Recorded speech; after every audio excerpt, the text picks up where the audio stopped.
Well, good morning to you. Tony Virtue speaking, Virtue and Partners, with our regular monthly update. And election to be called any day. So I guess we're just waiting for that now. Let me start by acknowledging just how bad the weather's been. And for many of you up and down the coast, this has been our wettest March that we could ever remember. So look, our thoughts are with you, particularly those of you in the country at the moment. And look, I'm hoping as things settle down that I'll be able to get out and see more of you face to face, and that goes for you internationally as well, that we'll get that opportunity to travel more normally. The budget was released last week. A few sweeteners in there. There is a summary for you. It's all pretty much in the public domain now. Those of you in the retirement phase, you can continue to keep your drawdowns at half the normal level. That's good because it means that in many cases our dividends and franking credits are more than covering your needs. You can still draw down a great amount of capital if you need to on a one-off basis. Probably something that is top of mind at the moment is interest rates rising, and more importantly, what has that done to the bond market? And we've done all that we could to reduce or eliminate your exposure to bonds. It's just not a good asset class when interest rates are going up. And you can see from the graph exactly what I mean there. And indeed, what we're seeing at the moment is what they call an inverted bond rate. And that means that, or yield curve, that means that the shorter term, the 2-year bond rate is actually higher than the 10-year bond rate. Now that could be seen as a recessionary trend.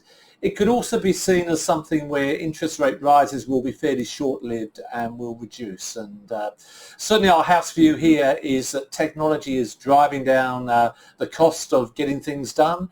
That's a good thing. And whether it's just being able to get to A to B quickly via Google Maps, or just being able to use your mobile phone more and more efficiently, it is terrific what can be done these days there. So look, probably not a great idea to hold bonds at the moment. In the equity markets, we've had a very good March, and in part it's I guess a sad reflection of the outrage we're seeing in Ukraine at the moment. It does look like that may not be as difficult an economic situation as may have been the case. That doesn't denounce what has happened there, which is an absolute outrage. It has effectively increased the value of Australian exports, particularly in liquid gas, and that's reflected in share prices.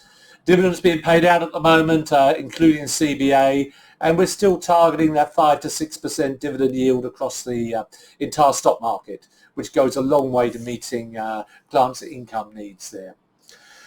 Properties seems to be a bit of a slowdown, probably overdue in the residential market, particularly here in Sydney and in Melbourne. That's probably a good thing, take some of the pressure off interest rate rises, and tomorrow we have the RBA rates announcement. We're not expecting too much there.